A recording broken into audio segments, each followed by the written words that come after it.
Álvaro Sicarelli, una persona políticamente incorrecta que no tiene miedo de decir lo que piensa. Contanos, Álvaro, ¿quién sos? Bueno, soy una persona que viene de una familia trabajadora del conurbano, precisamente Villa Domínico. Una familia que siempre tuvo la idea de que era posible quizás no tener para comer, pero nunca iba a faltar dinero ni recursos para la educación de sus hijos. Unos padres que me inculcaron a mí, bueno, y a mi hermano también, la cultura del trabajo, la disciplina, los códigos de comportamiento, que no son solamente las cuestiones que tienen que ver con la cortesía, el buen hablar, que tienen que ver con saber respetar al otro y también saber hacerse respetar. Y bueno, si yo tuviera que buscar algún adjetivo que me caracterice, y soy un curioso por excelencia, desde muy chico. Mi mamá siempre decía de que yo era, un poquito después de ser bebé, me sentaban en la mesa y yo ya inmediatamente, si veía algo que tuviera papel, me lo ponía a ver, revistas, diarios, no leía por supuesto, ¿no? Yo habría empezado a leer a los 4 o 5 años. Leer, que no significa comprender, pero siempre curioso con las imágenes, las letras, ¿no? Y bueno, y eso creo que habrá sido el primer disparador de lo que me hace hoy un lector omnívoro y voraz, ¿no? Bueno, un poco se puede ver, en mi casa tengo más libros que muebles, ¿no? ¿Y a qué te dedicas actualmente? Bueno, yo me formé en historia, en filosofía y en relaciones internacionales, aunque bueno, yo me considero más un autodidacta del pensamiento. Tuve la suerte de ser discípulo de 3 intelectuales de los más importantes que ha dado la Argentina en el campo de las humanidades, como son Juan José Sebrelli, Carlos Escudé y el lamentablemente fallecido Rubén Zorrilla. Con Sebrelli hice toda mi formación en filosofía y crítica cultural, con Carlos Escudé en teoría política y en relaciones internacionales, y con el querido Rubén Zorrilla en sociología. Y bueno, y esto lo he volcado al ejercicio de la docencia, soy conferencista, muchos me conocen por mi trabajo en medios de comunicación, en radio, en televisión, en redes sociales también. Y bueno, un poco, y ahora empezando a indagar en el campo de la escritura. Bueno, ¿a qué edad comenzaste a interiorizarte en el campo de la política? En realidad, mi interés por la política es indisociable de mi interés por la historia. Obviamente, además de haberme volcado a una lectura casi furibunda de los clásicos de la literatura, principalmente los franceses, los rusos, parte de la literatura inglesa. Acá podrán encontrar en esa parte, en la parte más alta de esta biblioteca, a los grandes, ¿no? De Turgenev, Tolstoy, Dostoyevsky, Shakespeare, Balzac, Baudelaire, Chateaubriand, Joyce, bueno, ¿no? Las hermanas Bronte, Jane Austen, bueno, que han sido como los grandes maestros de la literatura universal, y que claramente sus obras son un fresco de su época, ¿no? Siglo XVIII, siglo XIX, bueno, en el caso de Shakespeare, la era isabelina, ¿no? Y donde en esos frescos que son sus relatos, sus novelas, sus obras de teatro, incluso sus poemas, podemos ver las grandezas y las miserias del ser humano, ¿no? El heroísmo llevado a su máxima potencia, como también las bajezas y las vilezas que el hombre puede tener, ¿no? Y hasta incluso, en algunos casos como Tolstoy, que esas son las cosas por las cuales lo admiro tanto como autor, se manifiestan sus personajes no desde esa posición binaria o maniquea de los buenos y los malos, sino que cada personaje puede incurrir, ¿no? En la mayor grandeza y en la peor bajeza, ¿no? ¿Qué es lo que somos los seres humanos, ¿no? Un yin y un yang, un lado oscuro y un lado brillante, ¿no? Y bueno, y obviamente muchos de estos autores también incluyen personajes históricos. Claramente Guerra y Paz de Tolstoy es un fresco de las guerras napoleónicas, y bueno, leer la novela me llevaba también, obviamente, a estudiar el periodo histórico, y estudiar el periodo histórico implica estudiar los procesos políticos que atraviesan esos periodos. Tal cual. Y en base a estudiar esos procesos políticos, ¿no?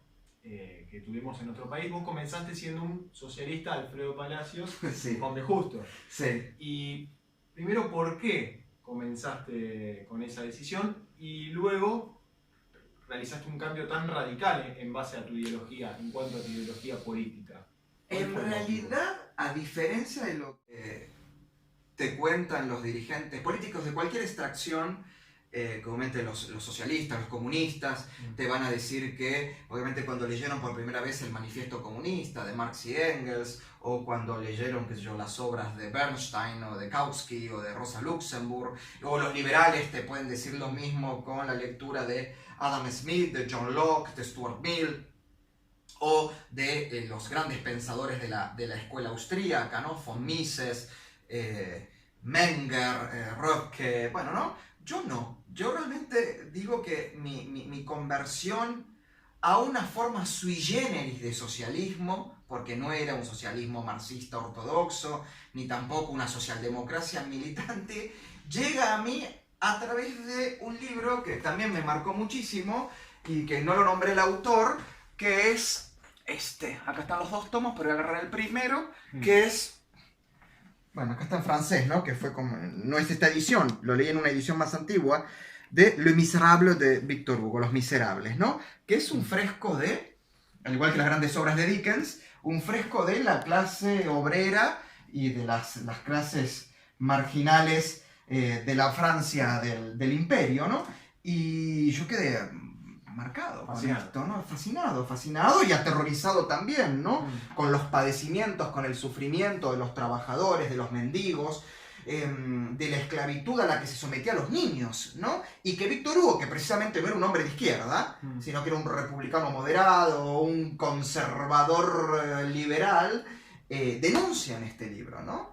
Que bueno, en esta edición de 2 tomos, bueno, se pueden ver escenas de la época, aparecen grandes figuras de la Francia de mediados del siglo XIX, pero que en realidad se hizo muy famoso más por el musical de Broadway y por las películas que hicieron después que por el libro. Incluso hay un gran ensayo de Mario Vargas Llosa sobre esta obra, donde Mario Vargas Llosa incluso encuentra una raíz liberal a la crítica social que hace Víctor Hugo. Pero bueno, acá yo cuando leo esto dije, bueno, yo quiero formar parte del movimiento político que defienda a los débiles, que defienda a los castigados por bueno, en ese momento un sistema de opresión que no tenía tanto que ver con el capitalismo en sí, sino con una monarquía que estaba degenerando nuevamente en Francia hacia un absolutismo.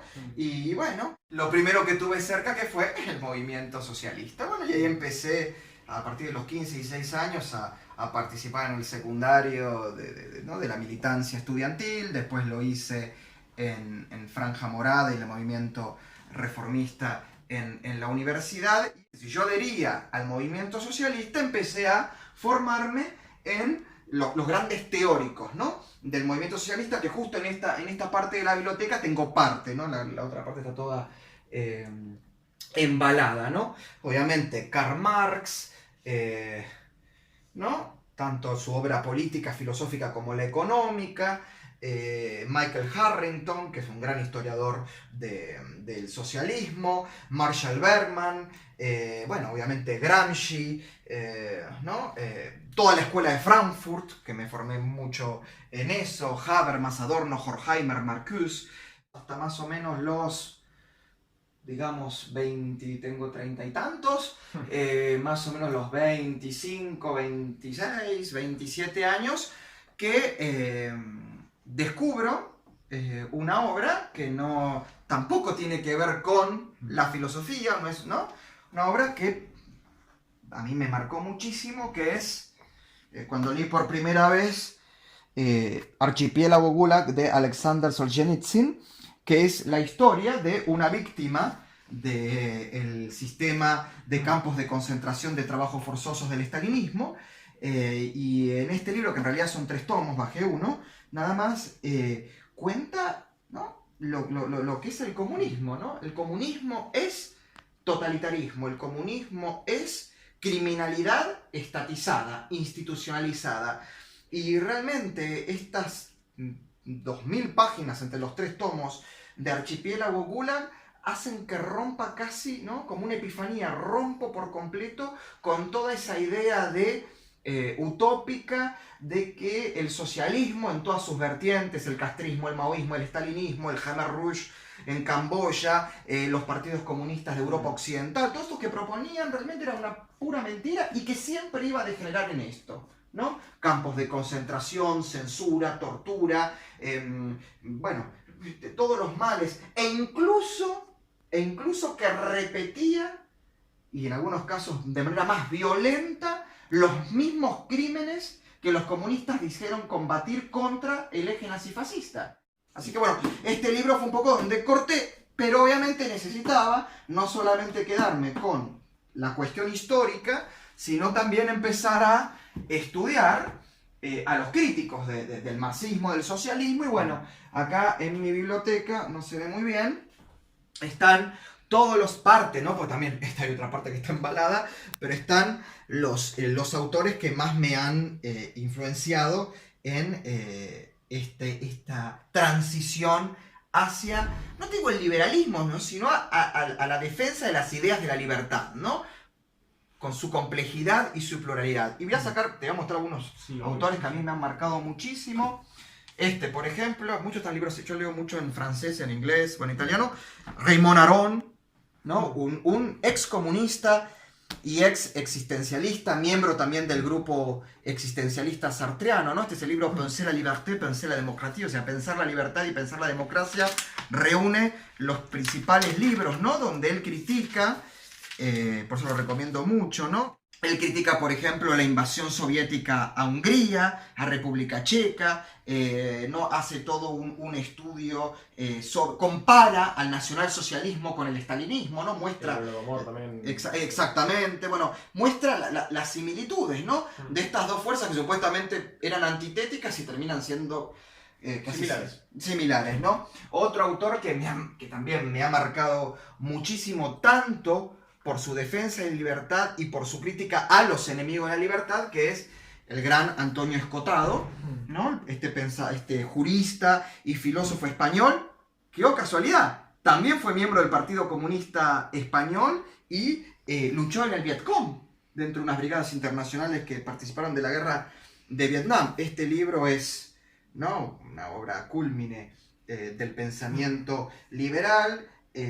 Pero también me gusta el escotado libertino, el escotado que defiende el uso recreativo de droga. No me quedo solamente como algunos con el escotado anticomunista. Bueno, y después obviamente hay libros que son capitales, ¿no? Friedrich Hayek, La fatal arrogancia, ¿no? Este es un libro que también fue para mí central en mi formación. Todos autores que contribuyeron de alguna manera a que vos realices ese cambio. Exactamente. Tan... Y que sigo realizando. Claro. Porque, una deconstrucción. Exacto, sí, utilizando un término posmoderno. Claro. Pero digo, la formación es dinámica y permanente y emergente. ¿Por qué? ¿Por qué es emergente? Porque mientras uno sigue adquiriendo conocimientos y sigue debatiendo con sus propias ideas, van surgiendo contradicciones. Y uno dice, ¿cómo yo pensaba esto? La característica del ser humano es no solamente la evolución, es el cambio. Entonces, bueno, este es un poco cómo yo me fui formando.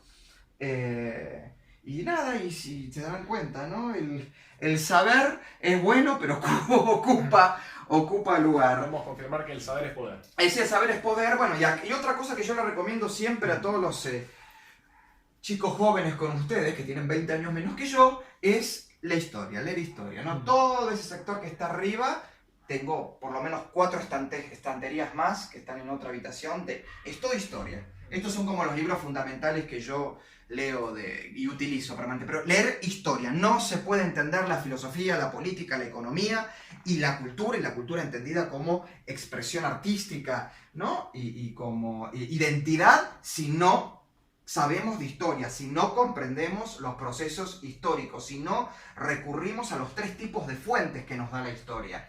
Esto a mí me parece central y veo mucho déficit, porque cuando a veces discuto con chicos jóvenes, saben repetir casi de memoria conceptos de economía o conceptos de filosofía, pero cuando les pedís que eso lo incluyan dentro del proceso histórico, no saben porque no conocen historia. Así que bueno, esto es más o menos mi... acá está un poco resumida mi formación y mis gustos. Muy bien. Estuve viendo en varias de las entrevistas que pudiste dar, vos sos un defensor del capitalismo. Te quería consultar por qué y qué opinás del capitalismo que hoy rige en el mundo. A ver, en primer lugar, a diferencia de muchos liberales que rehuyen al concepto de capitalismo, ¿por qué? Porque capitalista y capitalismo es un término que lo popularizó un pensador socialdemócrata, un economista como fue Bernard Sombart, ¿no? Y que lo utilizaba como término peyorativo. Yo no, a mí no caigo en esa. Y además, a diferencia de muchos liberales, yo no veo al capitalismo como un mero sistema económico, un mero sistema de producción económica, de generación y de distribución efectiva de riqueza. Yo creo que el capitalismo es hoy el modelo, no el modelo, sino el estadio civilizatorio más alto al que ha llegado la humanidad. El capitalismo es un modelo de civilización, porque dentro de él encontramos todas las características que tiene una civilización. Hago un pequeño paréntesis, yo siempre estuve en contra del concepto de civilizaciones. ¿Vieron cuando se habla de la civilización egipcia, la civilización china, la civilización grecorromana? Yo siempre creí que existe una única civilización que es la humana, ¿no? Con diferentes estados y diferentes expresiones. Para evitar el colectivismo. Claramente. O sea, yo creo que la civilización humana ha tenido diferentes expresiones por ubicación geográfica en Occidente y en Oriente y diferentes estadios que muchas veces se han compartido. Y hoy creo que el capitalismo es el estadio civilizatorio en el que vivimos, incluso el más exitoso de todos los que hubo, de todos los modelos de civilización que hubo, por lo menos en los 10.000 años de historia registrada que tiene la humanidad. Por valores éticos, por principios económicos y por los resultados que claramente vemos. Si uno hace un raconto de la historia, no me voy a ir muy lejos, de 1850 hasta la actualidad, uno ve que la población del planeta Tierra aumentó 6 veces, ¿no? Correcto. Ahora, quiere decir que en 1850 había 6 veces menos población. Y sin embargo, en 1850 la gente vivía, por ejemplo, como máximo, y te diría casi como un anciano, hasta los 60 años, como mucho. Sí, por ejemplo en China, ¿no? Permitime agregar también que hasta en el 1960, justo ayer vi un índice que decía que las personas vivían hasta alrededor de los 55 años. Sí, con suerte. Con suerte, ¿no? Recordemos todo lo que hizo en Mao. Plena revolución cultural eso, ¿no? Exactamente. Y después, bueno, con la llegada de Deng Xiaoping, que hoy en día está situada con una expectativa de vida de 79 años. Aumentó casi 20 y es algo... En realidad en la China de Mao no era solo...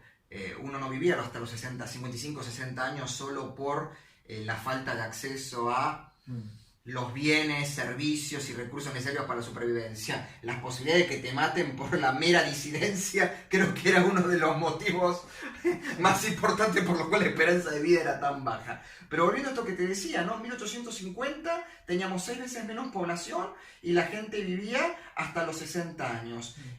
La población que vivía con menos de $2 al día representaban el 80% de la población. Elementos de uso cotidiano que para nosotros hoy es nada comunes, como el jabón, por ejemplo, esta cosa para el aseo, eran objetos de lujo. Bueno, en estos años, ¿no? En estos casi 200 años, ¿no? Que transcurrieron desde el inicio de la segunda etapa de la revolución industrial hasta la actualidad, que estamos ingresando a la cuarta revolución industrial, se revirtieron positivamente todos esos índices. La esperanza de vida hoy, promedio mundial, es de 70 años para los hombres, 75 para las mujeres, digo, promediando todos los países.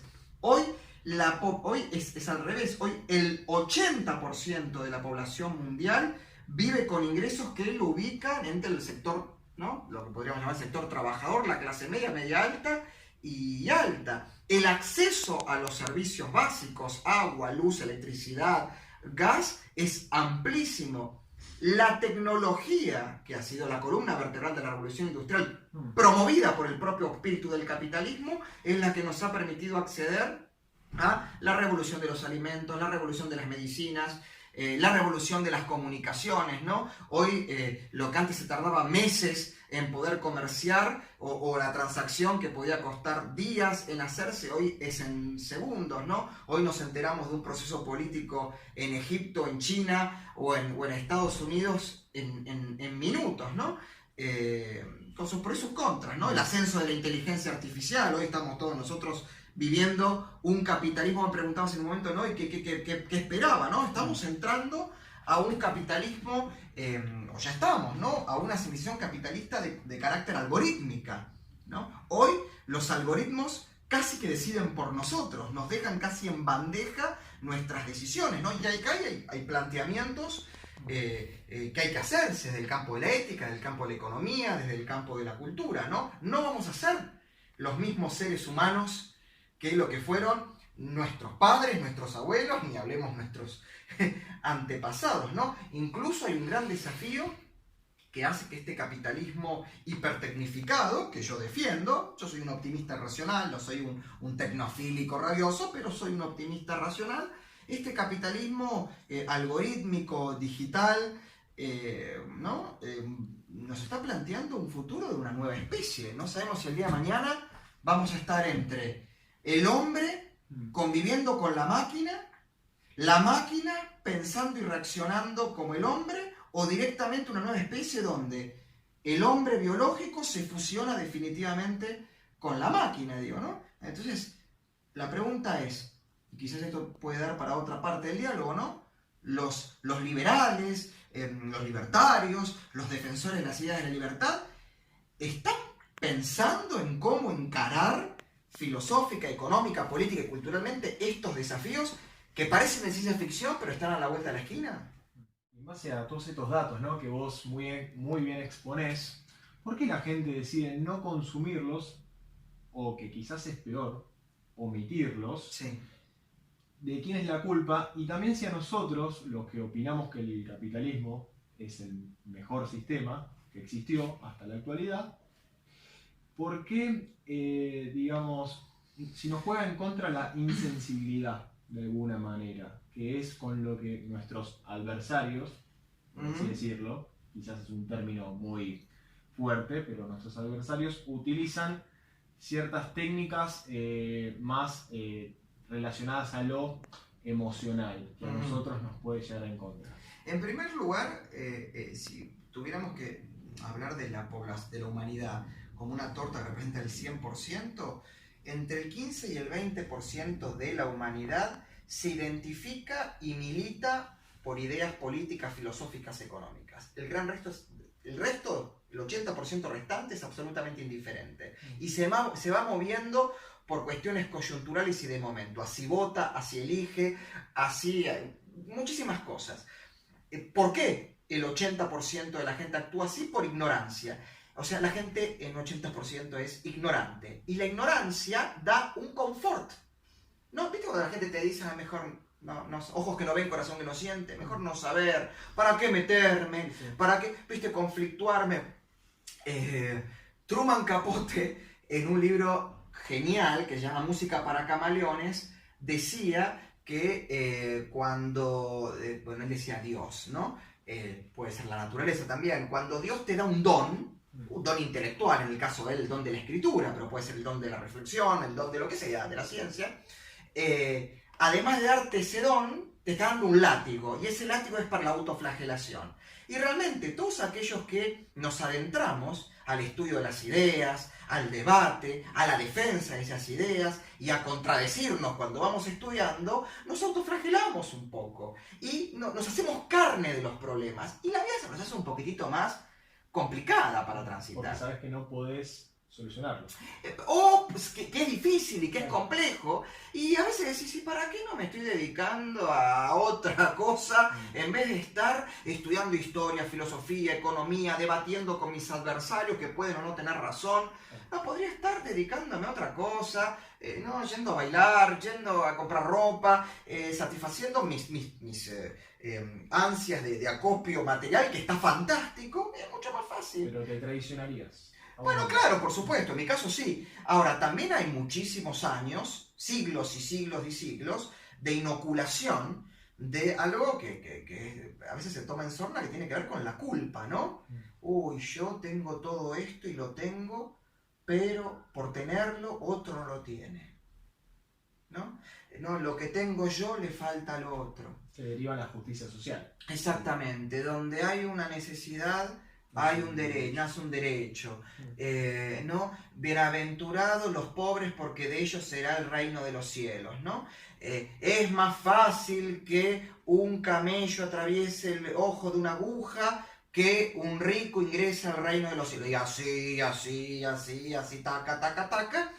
Entonces después no solamente se genera una culpa, sino que después se genera una impostura cool donde yo tengo el mejor teléfono, el auto de alta gama, vivo en el mejor barrio, pero de la boca para afuera milito, ¿no? Social Justice Warrior, hago una militancia de defensa del pobre, del desvalido, de las minorías, porque tengo que mostrar, ¿no? También que tengo esta cosa aberrante que se llama conciencia social, ¿no? El comunista con iPhone. Sí, el comunista, el pelotudo. En realidad, digamos, porque, a ver, hay comunistas que son gente equivocada, pero gente seria. Acá esto ya estamos hablando de gente que es mononeuronal, que es pelotuda, que es imbécil. Porque si no, le estaríamos faltando el respeto a una gran tradición de pensadores y dirigentes políticos con buenas intenciones, que han querido cambiar su realidad, lo hicieron de forma equivocada, no incurrieron en los crímenes de Mao, de Lenin y de Stalin o de Castro,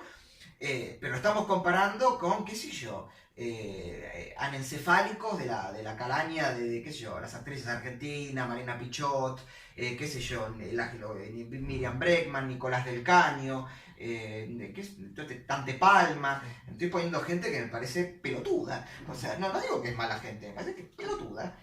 Y hay que reivindicar el concepto del pelotudo.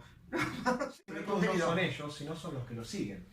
Acá está lo peligroso de ser pelotudo. Porque comúnmente el pelotudo, cuando tiene alguna dosis de carisma o los recursos mediáticos necesarios, se instala y genera esto que te digo que es grave, que es tener seguidores. Y esos seguidores, por derecha o por izquierda, se vuelven más papistas que el Papa, entonces se vuelven más dogmáticos, más cerrados, más autoritarios y más colectivistas que sus pelotudos líderes. El fanático. Exactamente, ¿no? El pelotudo fanático. ¿Dónde nos ubicarías vos? Ya estuvimos hablando bien sobre el capitalismo, entonces, en un centro derecha, en una derecha, a vos no te gusta el totalitarismo, el extremismo. El colectivismo, no me gusta ninguna de sus formas. Tampoco el colectivismo. Sí. Claro. ¿Dónde nos ubicarías? A los defensores de la libertad. Sí. Vos decís en tipo cuadrante de Nolan, derecha, izquierda, centro, yo creo que estamos arriba. Arriba. Sí, tendríamos que hacerlo tipo de 4 dimensiones, de tercera, cuarta dimensión. Estamos arriba. ¿Pero por qué? Por estos desafíos que están a la vuelta de la esquina. Estamos entrando en la tercera década del siglo XXI y seguimos debatiendo como si estuviéramos en una banca en la Asamblea Francesa de 1790, ¿no? Donde en la derecha estaban los monarquistas, ¿viste? Los girondinos, qué sé yo, todos los jacobinos. Para mí esto ya no va más. Ya no va más. A ver, ¿por qué? Porque lo que tenemos que hacer los que defendemos la libertad es defenderla con datos que están comprobados por el método científico. ¿Está? Que como bien dijo Popper, son datos comprobados hasta que no aparezca una nueva comprobación que demuestre que eran falibles, que lo refute. ¿No? Ahora van a acusar a Popper de marxista cultural, porque también tenemos del lado, ¿no? Del lado de que supuestamente está en contra del pensamiento colectivista, culposo y trosco pelotudo, también del otro lado tenemos gente que ante la más mínima, ni siquiera digo disidencia, opinión o manifestación de un modelo alternativo de defensa de la libertad, ya somos todos, y me incluyo, plausibles de ser catalogados de marxistas culturales, en mi caso libertrolo, sodomita, pedófilo, qué sé yo, liberto rockerito, pero todas esas características. Digo, muchas veces aquellos que dicen defender las ideas de la libertad, por sus formas y sus acciones se terminan transformando en aquellos que dicen aquellos que dicen combatir. Esta es la gran contradicción, que es lógico porque son seres humanos también, ¿no? ¿cómo ves al liberalismo en nuestro país de cara al futuro? Sí. Bueno, el liberalismo en Argentina nunca existió. En Argentina lo que hubo fue un periodo que para mí fue donde mejor se representaron o se vieron representadas en hecho las ideas de libertad, que fue las presidencias. Parte de las presidencias históricas, principalmente la presidencia de Domingo Faustino Sarmiento, después lo que yo llamo, lo que fue la generación del 80, con Roca a la cabeza, que viene a ser el que concluye definitivamente el proyecto sarmientino. Y Alberti también. Sí, bueno, que yo hablo de aquellos que tomaron función pública, ¿no? Por eso digo, Alberti, digamos, es como un intelectual, no es un ideólogo, pero yo estoy hablando de Sarmiento, ha tenido la dualidad de ser un intelectual, intelectual y además un dirigente político, como también lo fue Mitre, qué sé yo, no olvidemos que Mitre fue fundador de un diario y tradujo la Divina Comedia, estamos hablando de Avellaneda también.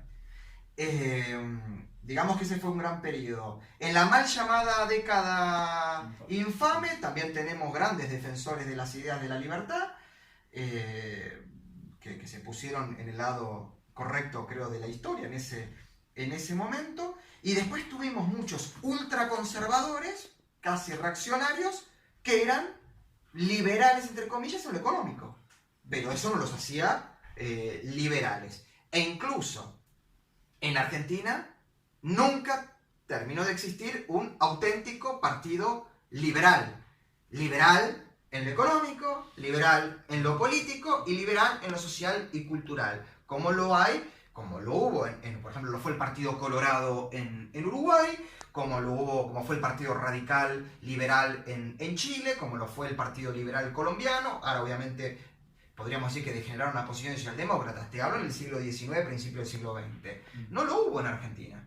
En algún momento lo intentó tomar esa posición la Unión Cívica Radical como partido de centro. Y sin embargo, por ejemplo, la defensa del libre mercadismo, ¿no? Del libre comercio, de un Estado no invasivo, de un... y voy a aprovechar acá que lo estoy mirando, de un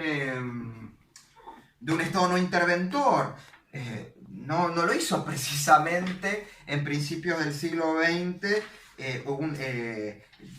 los partidos que uno podría llamar liberales o conservadores, sino que lo hizo peculiarmente, ¿no? para sorpresa de muchos, el Partido Socialista Argentino. Por eso se ríen mucho cuando yo decía que yo era socialista de Palacios y de Juan de Justo. Y sí, yo soy socialista. Esos derechos que se adjudica posteriormente el peronismo, pero que exactamente. También con Alicia Moro de Justo. Eso, por supuesto, pero digamos que, bueno, es de una tradición socialdemocrática. Ahora, en el campo de la economía, uno encuentra, ¿no? Por ejemplo, posiciones, ¿no? De Juan B. Justo. Primero, por ejemplo, cuando el Partido Socialista Argentino se funda, lo primero que hace es además crear un diario, porque en esa época, en el fin del siglo XIX, principio del siglo XX, los partidos políticos trataban de tener un diario, o sea, sacaban un diario diariamente, ¿no? Algo así como un órgano de difusión de sus ideas. En el caso del Partido Socialista fue el diario La Vanguardia. Y el diario La Vanguardia, que se funda en 1894, decía... el título, ¿no? Como cuando uno hoy agarra un diario, ¿no? Tiene el nombre del diario y abajo tiene un lema que decía, ¿no? La Vanguardia, órgano de difusión del Partido Socialista de la República Argentina, y abajo entre comillas decía, venimos a difundir las doctrinas económicas creadas por Adam Smith, David Ricardo y Karl Marx. Y a Karl Marx al que consideraban el último liberal clásico. Paradójico, ¿no? El Partido Socialista. Y por ejemplo, en José Ingenieros, que fue secretario de Juan B. Justo, pero también lo fue de Roca, en su libro Sociología Argentina, decía, por ejemplo, es necesario adoptar el régimen económico capitalista, por el cual llegaremos a, el modelo económico socialista. Sin un desarrollo positivo y completo del régimen económico capitalista, no puede haber condición previa indispensable para toda evolución posterior. Y voy a decir una frase que es asombrosa. Dice, el proteccionismo y el intervencionismo son enemigos del socialismo. Esto nunca nadie podría creerlo, ¿no? Y así podría seguir diciendo, como por ejemplo Juan B. Justo, fundador del Partido Socialista, traductor del primer tomo del Capital de Karl Marx al español, decía, y cito textual: la entrada de grandes masas de capital extranjero es necesaria e inevitable. Las grandes empresas de construcción que es necesario realizar para completar la evolución del país y del pueblo trabajador que lo habita no pueden ser hechas por la clase rica criolla, disipada, inepta y proteccionista. El capital extranjero va a acelerar la evolución económica del país, con mayor fuerza aún va a acelerar su evolución política y social. El intervencionismo y el proteccionismo encarece los bienes que deben ser accesibles para las clases trabajadoras. Yo quisiera saber si alguien que opina esto puede ser acusado de colectivista. Esto es Juan B. Justo, líder del Partido Socialista Argentino, creo que es un defensor, como pocos, de la libertad económica, ¿no? Entonces, eso también confirma tu teoría de que la ignorancia, que vos hablás también del 80%, sí. Desinterés. El desinterés que genera ignorancia. Y la ignorancia llega a ser nociva porque también hay muchos, y a eso iba la siguiente pregunta, ¿no? Sobre esos liberales que son influyentes en las redes sociales, que te critican, que te cuestionan tanto. ¿Vos qué opinás sobre eso?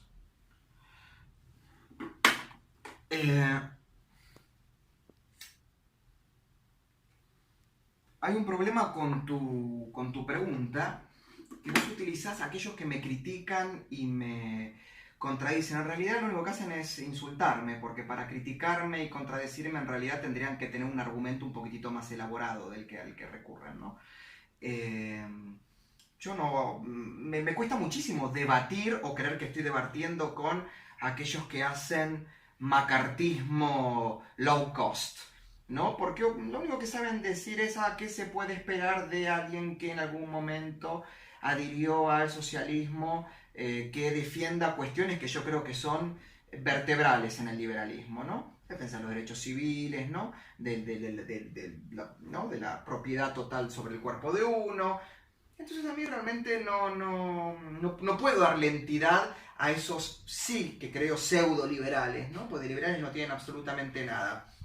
Yo creo que se tendrán que sacar la camiseta del liberalismo, ponérsela al conservadurismo y armen un partido conservador y está todo bárbaro. Me parece que es importantísimo para el sistema político argentino que haya un partido conservador, fuerte y con un programa de gobierno fuerte y que pueda tener en su capítulo económico posiciones liberales. Ahora lo que me preocupa es que hay supuestos libertarios que han usurpado el discurso de la libertad para en el medio hacer lo que yo llamo nazismo por goteo. Hay algunos personajes bastante impresentables que por un librito que se está vendiendo mucho por Amazon, no sé por qué mecanismos de venta digital, lo han transformado en un evangelio, y entre algunas partes y capítulos de ese libro, bueno, hay cosas bastante moralmente y éticamente bastante cuestionables. Incluso uno de sus autores se reconoce admirador de confesos neonazis y negadores del holocausto.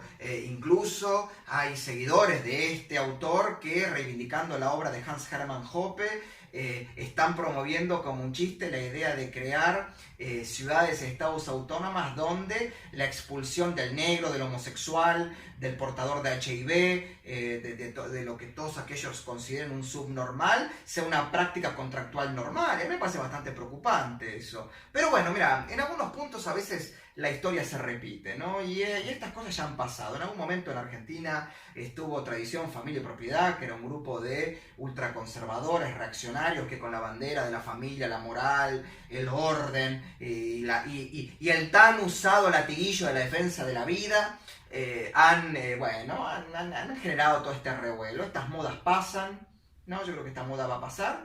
Esta moda va a pasar quizás por aburrimiento, por exilio voluntario de algunos de sus líderes que se van a estudiar al extranjero, y por la falta de carisma de otros, o porque se va mostrando lo que realmente son, así que no, ¿qué debate? Bueno, preferís no darle importancia. No, debato con gente que sabe argumentar. Muy bien. ¿Qué opinas de este contexto u escenario político? Y también, si vos me querés responder, tenés la libertad absoluta, ¿a quién vas a votar en las próximas elecciones? Bueno, vamos a arrancar con la coyuntura actual. La coyuntura claramente es muy compleja. Estamos recién con los atisbos de una salida de una de las crisis económicas más fuertes que hemos tenido, pero mucho menor que la del 2002 y la del 2001, o el Rodrigazo, o muchísimas otras que nos antecedieron. Yo creo que la crisis económica tiene responsables y principalmente se reduce al gobierno nacional, que creo que subestimó la gravedad de la herencia, creyó que tenía suficientes recursos para poder neutralizarla y por cierto optimismo e ingenuidad no la comunicó desde el vamos para poder buscar el apoyo de la población para aplicar las reformas duras y quirúrgicas que había que aplicar para evitar, ¿no?, la devaluación, el pico inflacionario y bueno, todo lo que estamos viviendo ahora, que pareciera, hoy se acaban de dar los datos de inflación, la inflación por tercer mes consecutivo está bajando, empieza a haber una caída, no se desacelera la caída de la producción industrial, ¿no? Bueno, estos datos que están informando ahora los organismos estadísticos del gobierno y también las consultoras privadas. Estamos ya con casi superávits gemelos. Bueno, se está viendo un recambio, obviamente lento, que no está impactando fuertemente en el bolsillo, que es lo que impacta en el humor de la población, pero negar que estamos en una crisis y negarla, que se generó producto de ese optimismo, de esa subestimación de la crisis, pero también de factores externos, como por ejemplo una de las peores sequías en 50 años, una caída estrepitosa del valor de la soja, una guerra comercial que devaluó todas las monedas emergentes, y una economía tan vulnerable como la Argentina era obvio que íbamos a ser, ¿no?, golpeados. Y también una Argentina que se está reinstalando. Bueno, sucedió lo que sucedió. La otra pregunta era... ¿Y a quién vas a votar? A Macri. ¿Y a Macri? Sí, a Mauricio Macri. No puedo negar mi sorpresa. ¿Y por qué no a José Luis Espert? También hay otros, ¿no? Pero digo, obviamente, ¿por qué no a Cristian? Sí, bueno. Claro. Bueno, a ver, voy a arrancar por qué no voto circunstancialmente a José Luis Espert. En primer lugar, a José Luis lo conozco hace mucho tiempo. Tengo una particularidad que conozco a su esposa antes de que él la conociera, Mercedes, que es una gran persona, una gran mujer, una gran profesional. Y son las cosas que me importan mucho cuando elijo a un amigo, y espero que también cuando me eligen a mí como amigo. José Luis Espert debe ser el profesional y dirigente político argentino que, no proveniendo del sistema político tradicional, es el más intelectualmente y éticamente coherente de los que conozco. Es un hombre de una disciplina, de una laboriosidad, de una curiosidad y de un amor por el conocimiento como pocas veces van a encontrar en un dirigente político, de una integridad y una honestidad de titanio, digo, y a prueba de balas. Carismático como pocos, ha sabido convocar a sectores principalmente juveniles, que no estaban interesados por la política y mucho menos por las ideas de la libertad. Es necesario para el sistema político argentino una candidatura como la de José Luis, pero ateniéndonos a la realidad, aun si José Luis pudiera sacar y ganar en primera vuelta con el 45% de los votos, José Luis no tendría ni 20 diputados nacionales, no tendría senadores, no tendría intendentes, gobernadores, ni todo el cuadro de gobernabilidad necesaria para poder llevar adelante reformas que para mí son fundamentales. Aún no presentó al vicepresidente. Por ejemplo, no, al día de hoy, bueno, no sé cuándo saldrá esto, se publicará esta entrevista, pero el día de hoy.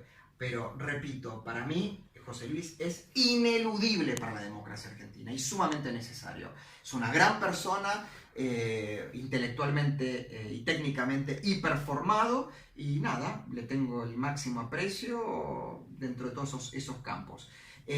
¿Por qué voy a votar a Mauricio Macri? Voy a votar a Mauricio Macri porque por todas las cosas que hizo bien, que son muchas, y que tienen que ver con las ideas de la libertad también. Creo que Mauricio Macri ha dirigido la mejor política exterior de la historia de este último periodo democrático. No voy a ponerme a explicar todas las cosas que logró, pero está clarísimo. Debe ser el único presidente argentino de los últimos 70 años que cuenta con el apoyo de los 20 líderes más poderosos del mundo y de los líderes de los organismos internacionales más importantes e influyentes. Sí, el G20. El G20 claramente ha sido eso, no lo había logrado ninguno, hasta el punto que incluso fue el G20 después de tantos años que logró un documento consensuado. Mauricio Macri lideró un gobierno que, más o menos, guste o no guste, el concepto de obra pública es una obra pública que se empieza, se termina en los plazos y le cuesta al erario público entre un 40 y un 50% menos que los últimos 25 años.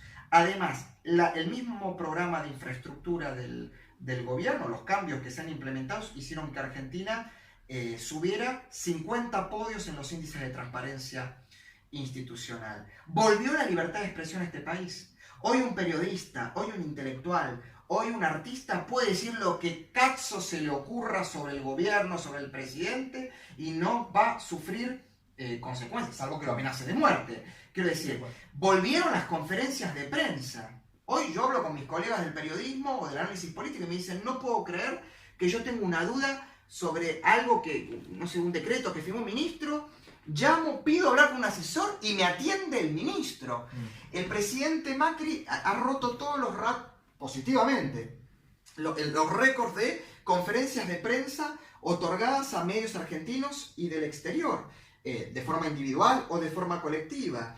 La política de transporte, no solamente la de rehabilitación del sistema ferroviario, ¿no?, que mejora la conectividad interna y hacia el exterior, sino que además la política low cost, eso, política más liberal que haber abierto, ¿no?, un mercado tan monopólico en la Argentina, ¿no?, con toda esa carga, ¿no?, simbólica de aerolíneas argentinas, bueno, y que ha hecho que 3,5 millones de argentinos viajaron por primera vez en avión y a costos que eran impensables en otro momento. La política comercial externa argentina le abrió 22 nuevos mercados internacionales a los productos de las economías regionales, que hoy son transportadas más rápidamente a los puertos argentinos para que salgan al exterior por medio de 1.300 kilómetros de vías férreas que han sido renovadas.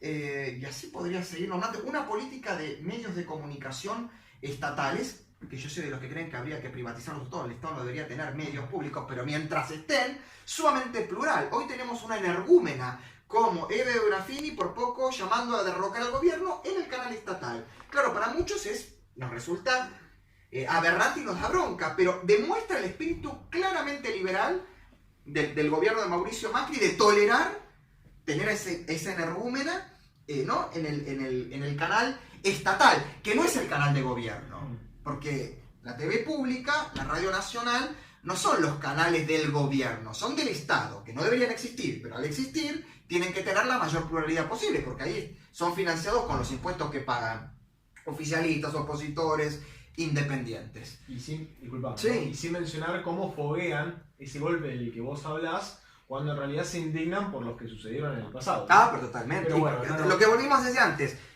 combaten, o sea, replican lo que dicen combatir. Pero no le vamos a dar sí. Después otra política que apoyo muchísimo a este gobierno y quiero que continúe es la política de seguridad interior, liderada por la ministra Patricia Bullrich. Que bueno, ha sido un vuelco de 180 grados. Por primera vez la carga de la prueba no está contra el oficial de la fuerza de seguridad, sino contra el delincuente, ¿no? O sea, por primera vez una ministra que en vez de tirar por los aires a un oficial cuando hay una situación dudosa de investigar, bueno, no, o sea, siempre el primer responsable es el delincuente, el que delinque. El zafaronismo, está, ¿no?, el zafaronismo, la idea del crimen famélico o el delito famélico, que es una concepción además peligrosísima.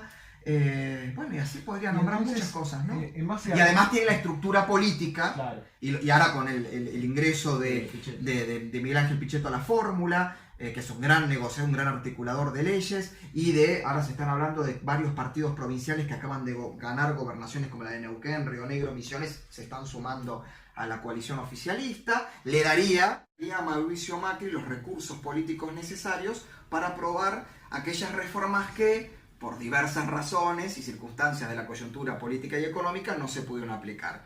Por ejemplo, la reducción del gasto público, la reforma previsional, la reforma tributaria y la reforma laboral. Y acá me gustaría dejar algo bien en claro. Yo soy oficialista porque creo que este gobierno es el mejor que podemos tener dentro de las circunstancias que tenemos. Porque creo en las buenas intenciones del presidente Mauricio Macri y de su gobierno. Creo que hay grandes valores técnicos en este gobierno y por todas las políticas que creo que se aplicaron bien. Ahora bien, si el año que viene, con mayor representación parlamentaria, con un gran articulador como va a ser Miguel Ángel Pichetto en el Senado, con más partidos que se han sumado, realmente no se sienta el gobierno a discutir, por ejemplo, la baja de la presión tributaria para las empresas y para, obviamente, los contribuyentes, una reforma laboral que desmonopolice la representación sindical, que elimine la eternización de los dirigentes sindicales, que le quite el manejo de las obras sociales, que la caja económica negra que tienen los sindicatos para hacer las barbaridades que hacen, y bueno, y tantas otras reformas que se tienen que hacer. Realmente voy a tener que empezar a cuestionarme mi condición de oficialista coyuntural y tendré que pasar ya a una acción mucho más crítica. ¿Esto qué quiere decir? Yo no soy un oficialista obsecuente, ni soy un militante sectario, ni, creo que es San Mauricio Macri, ni San Cambiemos, no, ahora Juntos por el Cambio. No. Apoyo, con fuerza, con decisión, pero también soy crítico. Y esto también vale para que, si José Luis Espert logra representación parlamentaria e institucional, sería bueno que se haga un acuerdo con la coalición oficialista, si es reelecta, para llevar adelante estas reformas y que sus diputados también las defiendan y le den mayor impulso liberal al gobierno de Mauricio Macri. Expusiste muchos hechos, ¿no?, que pudo realizar Mauricio Macri y también otros que recién comentaste que podría llegar a implementar en caso de ganar con esta fórmula nueva de Juntos por el Cambio, con Pichetto. Pero ¿vos considerás que gran parte de la sociedad piensa inevitablemente con el bolsillo y es por ese motivo que le da la posibilidad a un retorno de Cristina Fernández de Kirchner? Mira, si suponemos que el retorno es cierto en base a las últimas encuestas, bueno, realmente me tengo que dudar porque las encuestas últimamente vienen fracasando, en la provincia fracasaron casi todas.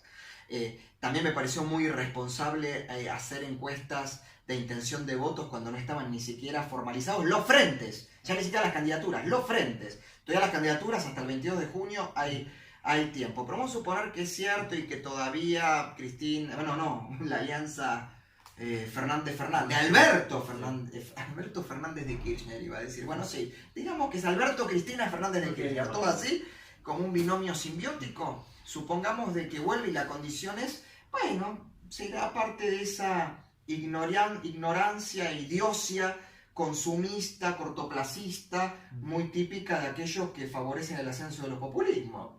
No me lo puedo explicar de otra manera.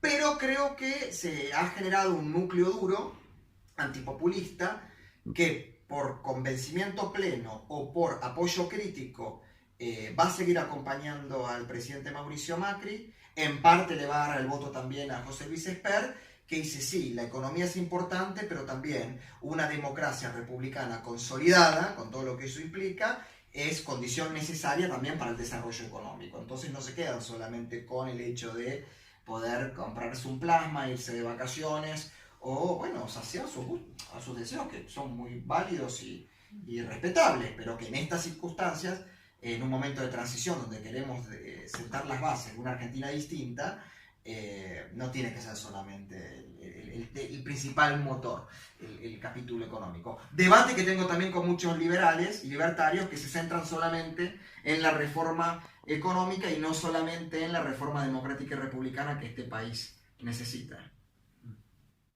Muy bien, para concluir, ¿no? De alguna manera con esta rica entrevista que tuvimos, ¿te sentiste cómodo? Sí, muy cómodo. Estoy en mi casa. Sí, no me siento cómodo en mi casa. Pero sí, muy cómodo, muy agradecido. ¿Proyectos de cara al futuro? Bueno. ¿Una idea? Mira, en lo personal estoy muy abocado, estoy dictando conferencias en el interior del país, con algún proyecto de ir a dar también algunas afuera, sobre muchos de estos temas de que hemos hablado. Estoy con mi proyecto radial con Emanuel Danán, que se llama Malos Necesarios, donde un poco cada uno de su óptica debatimos, ¿no? Algo así como tipo unos francotiradores contra toda forma de colectivismo, por derecha o por izquierda. Bueno, a partir ahora de julio, de los primeros días de julio, comienzo ya formalmente de nuevo a trabajar como columnista y analista político de temas nacionales e internacionales en 6 canales de televisión, formalmente, y después también como invitado, lo mismo en radio. Así que y estoy ahí escribiendo algo, estoy viendo si voy para el lado del ensayo o para el lado de la ficción. Así que evaluando y trabajando con mi querido maestro Juan José Ciblelli en la reedición de un libro que fue muy importante en la década del 80 y en la compilación de toda su labor periodística. Así que un año bastante movido y bueno, y aportando de mí todo lo mejor para que el 10 de diciembre, en mi caso, Mauricio Macri vuelva a jurar como presidente de la nación, pero más importante, que el populismo autoritario, colectivista sea derrotado definitivamente y podamos ya empezar a trabajar por una Argentina moderna, democrática, republicana, que es nada más y nada menos que una Argentina liberal. Bueno, muchas gracias. No, por favor, a usted. Muy bien, esta fue la entrevista con Álvaro Sicarelli para Liberales por el Progreso. Muchas gracias.